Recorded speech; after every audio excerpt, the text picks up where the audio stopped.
اعوذ باللہ من الشیطان اللعین الرجیم بسم اللہ الرحمن الرحیم الحمد للہ والصلاۃ علی اہلہا اما بعد فقد قال اللہ تبارک و تعالی فی محکم کتابہ المجید و فرقانہ الحمید وقولہ الحق وهو اصدق الصادقین بسم اللہ الرحمن الرحیم وقل نقص علیک من انباء الرسل ما نثبت به فؤادک وجاءک فی ھذہ الحق وموعظۃ وذکری للمؤمنین۔ ناظرین کرام، برسر رمضان کی خصوصی ٹرانسمیشن میں پروگرام تاریخ کے جھروکوں سے کے ساتھ باقر نقوی حاضر خدمت ہے۔ آج مسلسل ہماری یہ 20ویں نشست ہے۔ سلسلہ گفتگو حضرت آدم علیہ السلام سے شروع ہوا اور پھر ان کی نسل کا حضرت شیث و یافس سے دنیا میں پھیلنا، اور اس کے بعد حضرت نوح علیہ السلام کی زندگی اور ان کے حالات، پھر قوم عاد و ثمود کے بارے میں گفتگو، حضرت ابراہیم علیہ السلام کی نسل سے جو 2 سلسلے چلے، ان دونوں سلسلوں کے بارے میں تفصیلات آپ کے سامنے بیان کی گئیں۔ اور کل کی گفتگو میں ہم تاریخ کے اہم ترین باب یعنی رسول اللہ کی حیات گرامی پہ گفتگو کرتے ہوئے یہاں تک پہنچے تھے کہ رسول اللہ مکہ سے ہجرت فرما کر سرزمین مدینہ پر تشریف لے آئے۔ سرزمین مدینہ پر لوگوں نے رسول اللہ کا پرتپاک استقبال کیا، مواقعات مدینہ ہوا، میثاق مدینہ ہوا، اور امیر کائنات علی ابن ابی طالب کی شادی جناب سیدہ کونین کے ساتھ ہوئی۔ ناظرین محترم، سرزمین مدینہ پر جب دین اسلام پھیلنے لگا، لوگ جوک دا جور اسلام میں داخل ہونے لگے، تو اس وقت کفار مکہ کو یہ بات کسی صورت گوارا نہیں تھی کہ یہ دین پھیلے اور رسول اللہ کا پیغام عام ہونا شروع ہو جائے۔ وہ مسلمانوں کو تکلیف پہنچانے کے لیے گاہے بگاہے اپنی چھوٹی چھوٹی ٹولیاں ڈاکوؤں اور چوروں کی صورت میں مدینے میں بھیجتے تھے، اور مدینہ کے اطراف میں ان لوگوں پر جو رسول اللہ پر ایمان لے آئے تھے، ان کے کبھی تجارتی قافلوں کو لوٹ لیا جاتا تھا، کبھی ان کے مال مویشی چوری کر لیے جاتے تھے، کبھی کوئی نقصان اور کبھی کوئی نقصان، طرح طرح کے ایذا رسانیوں کا سلسلہ وہ لوگ جاری رکھے ہوئے تھے۔ جب سے رسول اللہ مدینے میں تشریف لائے تب سے یہ سلسلہ شروع ہوا، اور پہلے سال بھی اور دوسرے سال بھی یہ سلسلہ جاری رہا۔ دوسرے سال میں ایک رسول اللہ کے جاسوس نے، یا یوں کہیے کہ رسول اللہ کے مخبر نے رسول اللہ کو یہ خبر دی کہ ابو سفیان جو یہ کام کرواتا ہے اس کا تجارتی قافلہ مدینے کے باہر سے گزر رہا ہے۔ تو رسول اللہ نے یہ طے کیا کہ ہم انہیں تنبیہ کرنے کے لیے جائیں گے، اور اس قافلے کو روک کر ابو سفیان کو صرف یہ پیغام دیا جائے گا کہ تم نے یہ جو کام کر رکھا ہے اس کام کو چھوڑ دو، ورنہ تمہارے قافلوں کا رستہ بھی یہی ہے اور ہم بدلہ لینا خوب جانتے ہیں۔ ابو سفیان تک جب یہ خبر پہنچی کہ رسول اللہ ایک قافلہ لے کر، ایک لشکر لے کر مدینے سے نکل پڑے ہیں، تو اس نے بھی مکہ میں اپنے غلام دمدم کے ذریعے پیغام بھجوا دیا، اور وہاں سے اس نے مدد طلب کر لی، کمک طلب کر لی۔ تو وہاں سے 1000 کا لشکر آ گیا ابو سفیان کی حمایت اور اس کی حفاظت کے لیے، اور ادھر سے 313 کا لشکر جو رسول اللہ کے ساتھ تھا وہ بدر کے مقام پر پہنچا۔ بدر ایک کنواں تھا، یا یوں کہیے کہ ایک گھاٹ تھا پانی کا۔ اس کی ایک جانب رسول اللہ کا لشکر جس کی تعداد صرف 313 ہے، اس میں کوئی صاحب تیغ و تلوار نہیں ہے، چند ایک گھوڑے، چند ایک اونٹ، اور لکھنے والوں نے یہاں تک لکھا کہ کل ان 313 میں سے صرف 13 لوگ ہی تھے کہ جن کے پاس سواریاں تھیں یا اسلحہ تھا، اس کے علاوہ باقی لوگ پیادہ تھے اور کسی کے پاس کچھ بھی نہیں تھا۔ جب یہ لشکر دونوں جانب یہاں پہ اکٹھے ہو گئے تو اب ایک جنگ کا ماحول بن گیا، اور کفار کے لشکر میں سے 3 افراد نکلے اور وہ میدان جنگ میں آئے، جن کا نام مورخین نے عتبہ، شیبہ اور ولید لکھا۔ ان تینوں کا تعلق بنو امیہ سے تھا اور یہ تینوں آپس میں رشتہ دار تھے۔ عتبہ اور شیبہ بھائی تھے، جبکہ ولید عتبہ کا بیٹا تھا۔ اور اگر مزید ان کا تعارف آپ کے سامنے بیان کروں تو عتبہ ابو سفیان کا سسر تھا، یعنی ہندا کا باپ تھا، اور شیبہ بیان کر چکا آپ کے سامنے کہ عتبہ کا بھائی یعنی ہندا کا چچا، اور ولید عتبہ کا بیٹا یعنی ہندا کا بھائی تھا۔ یہ لوگ کفار کے لشکر کی جانب سے نکلے اور انہوں نے مبارز طلب کیا۔ جب انہوں نے مبارز طلب کیا تو اس وقت انصار مدینہ رسول اللہ کے پاس آئے اور انہوں نے آ کر یہ کہا کہ یا رسول اللہ، ہمارے ہوتے ہوئے آپ پر کوئی آنچ آئے، یہ ہم برداشت نہیں کر سکتے۔ پہلے ہمارا خون بہے گا اور پھر کوئی آپ تک پہنچے گا۔ جب تک ہماری جان میں جان ہے اس وقت تک کوئی آپ کو اور آپ کے ساتھیوں کو یعنی مہاجرین کو نقصان نہیں پہنچا سکتا۔ یہ ہیں رسول اللہ کے صحابہ، اور یہ ہے صحابہ کا کردار۔ صحابی وہ ہوتا ہے کہ جو اپنی جان رسول اللہ پر نچھاور کرنے کے لیے تیار ہو جائے اور اپنا خون کا آخری قطرہ تک رسول اللہ کی حمایت میں قربان کرنے پہ تیار ہو جائے۔ انصار مدینہ میں سے 3 افراد نکلے اور انہوں نے آ کر بنو امیہ کی طرف سے آنے والے ان 3 افراد سے کہا کہ ہم تمہارے مقابلے میں آئے۔ عتبہ نے ان تینوں سے کہا کہ اپنا تعارف کرواؤ، تم کون ہو اور کس قبیلے سے ہو۔ ان تینوں لوگوں نے اپنا نام بتایا، اپنے قبیلے کا نام بتایا۔ تو اس وقت عتبہ ان تینوں سے مخاطب نہیں ہوا، بلکہ اپنے گھوڑے کی رکابوں پہ زور دے کر بلند ہوا اور رسول اللہ سے مخاطب ہو کر یہ کہا کہ کیا آپ نقل کفر نباشت جنگ کے اصول بھی بھول چکے ہیں؟ ہم ہیں بڑے قبیلے والے اور ہمارے مقابلے میں بھیجیے کوئی بڑے قبیلے والے، کیونکہ اگر ہم ان لوگوں کو مار دیں تو بھی ہماری توہین ہے کہ ہم نے اپنے سے کمتر کو مار دیا، اور اگر ہم ان کے ہاتھوں مارے جائیں تو بھی ہماری توہین ہے کہ ہم اپنے سے کمتر کے ہاتھوں مارے گئے۔ اس لیے وہ بھیجیے کہ جو بڑے خاندان والے ہوں۔ یہ تینوں پلٹ کے چلے گئے اور جا کے رسول اللہ سے کہا کہ یا رسول اللہ، وہ تو ہم سے جنگ نہیں کرتے، اور پہلی جنگ ہے اسلام اور کفر کی، اور رسول اللہ کو ضرورت پڑ گئی ہے بڑے خاندان کی۔ ناظرین محترم، رسول اللہ نے اپنے پورے لشکر پر نظر دوڑائی اور بڑے خاندان کے 3 افراد کو بلایا۔ بلاتے ہوئے پہلی ندا دیتے ہوئے ارشاد فرمایا، چچا حمزہ بن عبد المطلب میرے قریب تشریف لائیے، بھیا عبیدہ بن الحارث بن عبد المطلب میرے قریب تشریف لائیے، میرے بھائی علی ابن ابی طالب ابن عبد المطلب میرے قریب تشریف لائیے۔ تینوں شخصیات قریب آ گئیں اور رسول اللہ نے ان تینوں کو مقابلے میں جانے کا حکم دیا۔ مورخین نے لکھا کہ حضرت حمزہ سیاہ لباس پہنتے تھے، سیاہ عمامہ پہنتے تھے اور سیاہ نقاب اپنے چہرے پر ہمیشہ ڈالے رکھتے تھے۔ جب جناب حمزہ اپنے باقی دونوں ساتھیوں کے ساتھ میدان میں پہنچے اور سامنے سے عتبہ نے تعارف چاہا تو جناب حمزہ نے اپنے چہرے سے نقاب الٹا، یوں لگا جیسے بدلیوں سے چاند باہر آ گیا ہو۔ جناب حمزہ نے تعارف کرواتے ہوئے کہا، مجھے پہچانو، میں حمزہ بن عبد المطلب، میرے ساتھ میرا بھتیجا عبیدہ بن الحارث بن عبد المطلب، اور تیسرا ہمارے ساتھ ہمارے خاندان کی شان علی ابن ابی طالب۔ اسی ترتیب کے ساتھ مقابلہ طے ہو گیا۔ جناب حمزہ عتبہ کے مقابلے میں، عبیدہ بن الحارث شیبہ کے مقابلے میں، اور امیر کائنات علی ابن ابی طالب ولید کے مقابلے میں۔ جناب حمزہ نے عتبہ کو قتل کر دیا، امیر کائنات نے ولید کو قتل کر دیا، اور عبیدہ کو ایک ضرب لگی شیبہ کی جانب سے کہ جس سے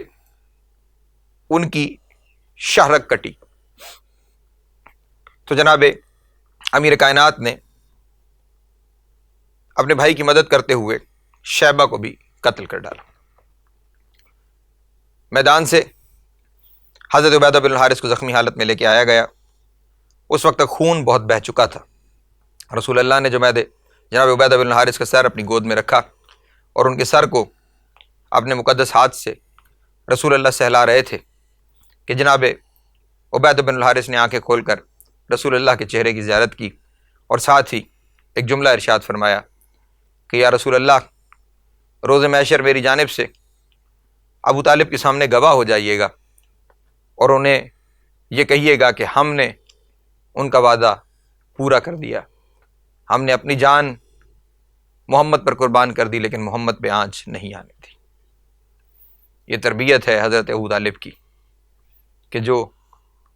اپنے خاندان اور اپنی نسلوں کو کر کے گئے کہ خود تو قربان ہو جانا لیکن رسول پر اور رسول کے دین پر کوئی آنچ نہ آنے دینا۔ ان تینوں کے قتل ہونے کے بعد باقاعدہ جنگ شروع ہوئی اور کفار وہاں سے بھاگ نکلے۔ 14 آدمی مسلمانوں کی جانب سے شہید ہو گئے اور 70 لوگ کفار مکہ کے قتل ہو گئے اور باقی لشکر میدان کو چھوڑ کر بھاگ گیا۔ کچھ لوگ کفار مکہ کے اس جنگ میں قیدی بھی ہو گئے۔ جو قیدی مدینہ رہ گئے ان قیدیوں کے لیے رسول اللہ نے یہ طے فرمایا کہ وہ لوگ کہ جو ان پڑھ ہیں وہ کچھ معاوضہ دے کر قید سے رہائی لے لیں اور یہاں سے رخصت ہو جائیں، اور وہ لوگ کہ جو پڑھنا لکھنا جانتے ہیں ان کی رہائی کی قیمت یہ ہے، ان کی آزادی کی قیمت یہ ہے کہ وہ مدینے کے بچوں کو پڑھنا لکھنا سکھائیں، اور جب وہ بچے پڑھنا لکھنا سیکھ جائیں گے تو انہیں آزادی مل جائے گی۔ یعنی رسول اللہ اپنی اس تحریک میں یہ پیغام دنیا کے سامنے پیش کر رہے ہیں کہ یاد رکھنا، آزادی کی قیمت صرف علم ہے۔ اگر آپ کے پاس علم ہے تو آپ آزادی حاصل کر سکتے ہیں۔ آج تک دنیا میں وہی قومیں آزاد ہوتی ہیں کہ جو علمی میدان میں ترقی کرتی ہیں اور علمی میدان میں آگے بڑھتی ہیں، وہی آزاد ہوتی ہیں اور آزاد رہتی ہیں، کیونکہ رسول اللہ کی تحریک علم ہے۔ اور یہاں پہ اس جنگ کے ذریعے رسول اللہ نے دنیا کو یہ پیغام دیا ہے کہ کبھی بھی کسی بھی وجہ سے علم سے دوری اختیار نہ کرو، بلکہ کچھ بھی کرنا پڑے علم سے قربت اختیار کرو۔ اب یہاں پہ آپ اسی بات سے اندازہ لگائیے کہ یہ جو لوگ پڑھے لکھے تھے، جو پڑھنا لکھنا جانتے تھے، ان سے بھی باقیوں کی طرح معاوضہ وصول کر کے انہیں چھوڑا جا سکتا تھا، لیکن رسول اللہ نے اس فائنینشل فائدے کو ترک کیا اور اس سے علمی فائدہ اٹھانے کی کوشش کی، یعنی فائنینسز کو پس پش ڈال کر نالج کو، علم کو زیادہ اہمیت عطا فرمائی۔ آج رسول کی امت کو بھی یہی چاہیے کہ وہ علم کو اہمیت دیں، وہ علم حاصل کریں۔ آج دنیا میں مسلمان اقوام کی جانب اگر آپ نظر دوڑائیں گے تو شرمندگی سے بات کہنی پڑتی ہے کہ ہم علمی میدان میں ترقی یافتہ دنیا سے بہت پیچھے ہیں، حالانکہ اگر ماضی پہ نظر دوڑائی جائے تو یہی امت مسلمہ تھی کہ جو علمی میدان میں باقی دنیا سے آگے تھی۔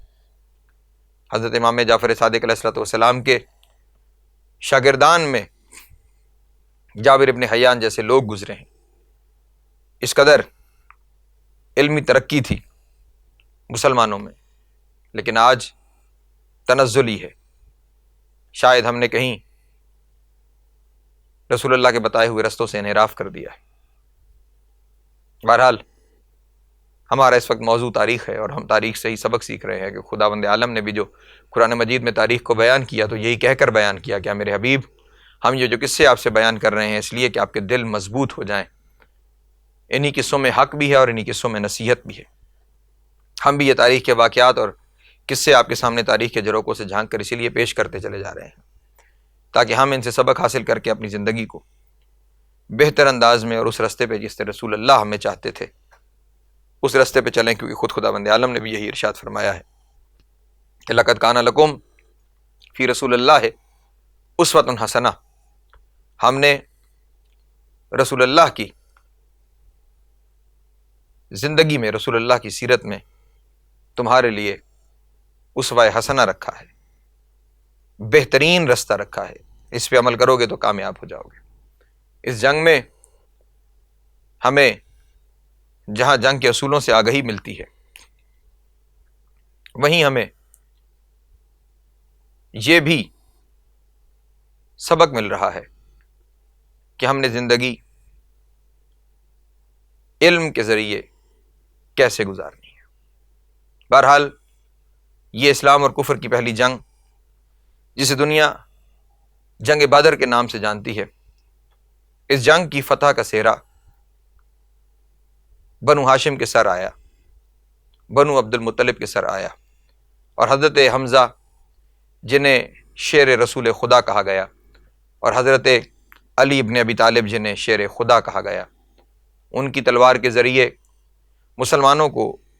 پہلی فتح نصیب ہوئی۔ صرف 313 کا لشکر 1000 کے لشکر پر غالب آ گیا، یعنی اپنے سے 3 گنا سے زیادہ بڑی طاقت پر یہ لشکر غالب آیا، کیونکہ انہوں نے اطاعت رسول کی، اور اس لشکر میں علی جیسے بہادر بھی موجود تھے۔ اس جنگ کے بارے میں کچھ اور روایتیں بھی تاریخ میں موجود ہیں کہ مسلمانوں کی تعداد کی قلت کو دیکھتے ہوئے خداوند عالم نے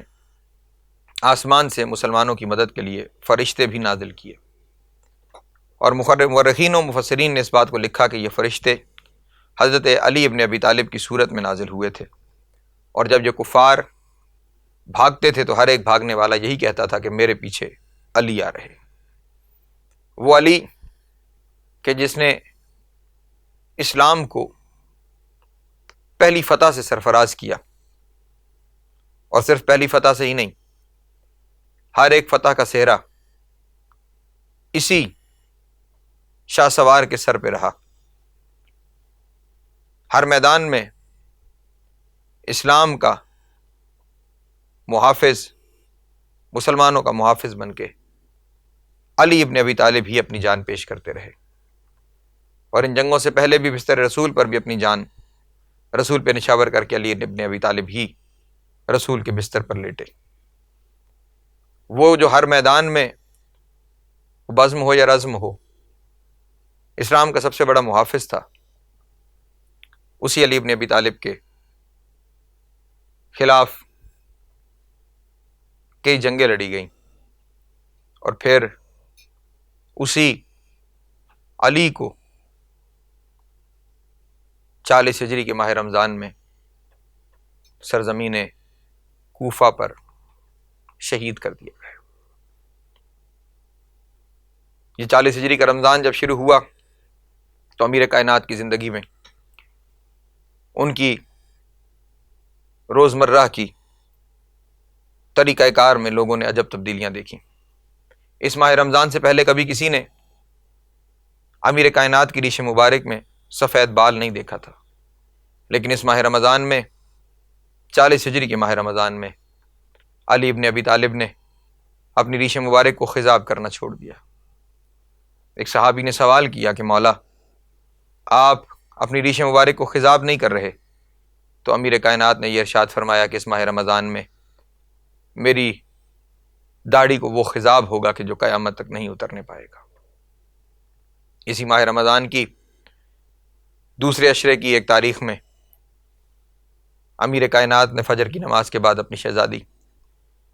جناب زینب سلام اللہ علیہا کو اپنے پاس بلایا، اور بلانے کے بعد یہ ارشاد فرمایا کہ میری بیٹی، آج مجھے آپ کے نانا رسول کی زیارت ہوئی۔ شہزادی نے اپنے بابا سے یہ سوال کیا کہ بابا، آج جو آپ کو نانا کی زیارت ہوئی تو نانا نے کیا کہا اور آپ نے نانا سے کیا بات کی؟ تو اس وقت امیر کائنات نے ارشاد فرمایا میری بیٹی،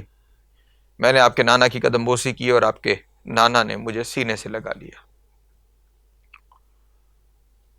اور میری بیٹی بے ساختہ جب رسول نے مجھے سینے سے لگایا تو میری زبان سے یہ لفظ نکلے، یا رسول اللہ میں تھک گیا۔ جان اسلام کے اس عظیم سپہ سالار اور اس عظیم شہ سوار پر وہ کون کون سی مصیبتیں آئی تھیں کہ علی ابن ابی طالب جیسی شخصیت کے زبان سے، اشجع الناس کی زبان سے یہ لفظ نکلے کہ یا رسول اللہ میں تھک گیا۔ اس وقت بیٹی نے روتے ہوئے اپنے بابا سے یہ سوال کیا کہ بابا یہ ارشاد فرمائیے کہ پھر نانا نے کیا جواب دیا؟ جو جواب علی ابن ابی طالب نے اپنی بیٹی کو بتایا وہ قیامت بن کے جناب زینب پہ گرا۔ امیر کائنات نے ارشاد فرمایا میری بیٹی، آپ کے نانا نے مجھے کہا ہے کہ میں آپ کو لینے آیا۔ اب علی جیسی سچی زبان یہ خواب بیان کر رہی ہے، ایک معصوم اپنی بات کو بیان کر رہا ہے اور ایک اور معصوم کے بارے میں بات کر رہا ہے کہ مجھے رسول کی زیارت ہوئی اور میں نے کہا کہ میں تھک گیا اور رسول اللہ نے کہا کہ میں لینے آیا۔ بیٹی کو یقین ہو گیا کہ یقیناً میرے بابا کے جانے کا وقت قریب آ گیا۔ اپنے بابا سے ایک سوال اس وقت جناب زینب نے کیا، اور وہ سوال بہت رلاتا ہے جب بھی کبھی تنہائی میں وہ سوال یاد آ جائے، اور خاص طور پہ ماہ رمضان میں۔ جناب زینب نے اپنے بابا سے یہ سوال کیا کہ بابا آپ تو تھک گئے، تو آپ نے نانا سے کہہ دیا کہ یا رسول اللہ میں تھک گیا، اور نانا نے بھی یہ کہا کہ علی میں آپ کو لینے آیا ہوں۔ بابا مجھے بس اس سوال کا جواب دے دیجئے کہ جب میں تھک جاؤں گی تو بابا میں کسے کہوں گی کہ میں تھک گئی ہوں، اور اس وقت کون مجھے لینے آئے گا؟ یہ سننا تھا کہ امیر کائنات نے اپنا ہاتھ اپنی بیٹی کے سر پہ رکھا اور روتے ہوئے یہ ارشاد فرمایا میری شہزادی زمانہ تھک جائے تو نہ تھکنا، کیونکہ اگر تو تھک گئی تو پھر تیرے نانا کا دین نہیں بچے گا، پھر تیرے بابا کی محنت نہیں بچے گی، پھر تیرے بھائیوں کی محنت نہیں بچے گی۔ بس اپنے بابا کی اسی وصیت کو شہزادی زینب نے اپنے پلو سے باندھ لیا، اور پھر اس وقت تک نہیں تھکی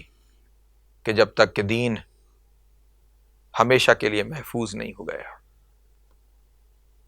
سامعین محترم، آج ماہ رمضان کی 20 تاریخ گزری ہے، اور 40 ہجری ماہ رمضان کی 20 تاریخ علی کا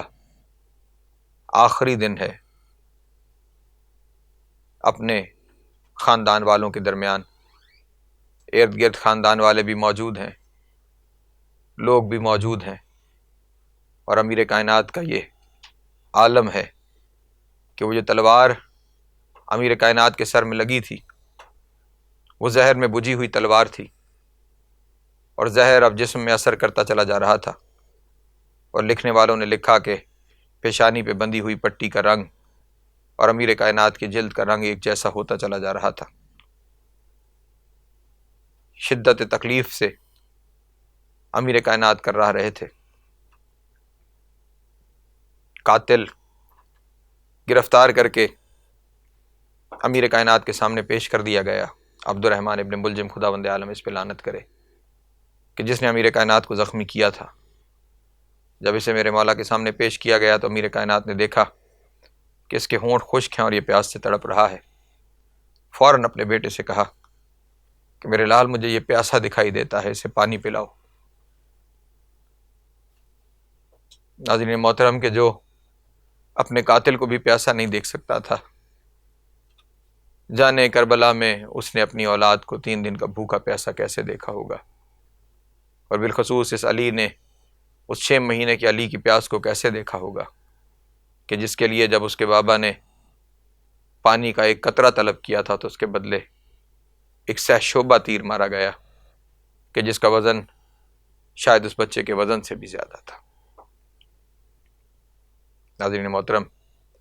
آج کی حد تک پروگرام تاریخ کے جھروکوں سے کے ساتھ باقر نقوی کو اجازت دیجیے۔ السلام علیکم ورحمۃ اللہ وبرکاتہ۔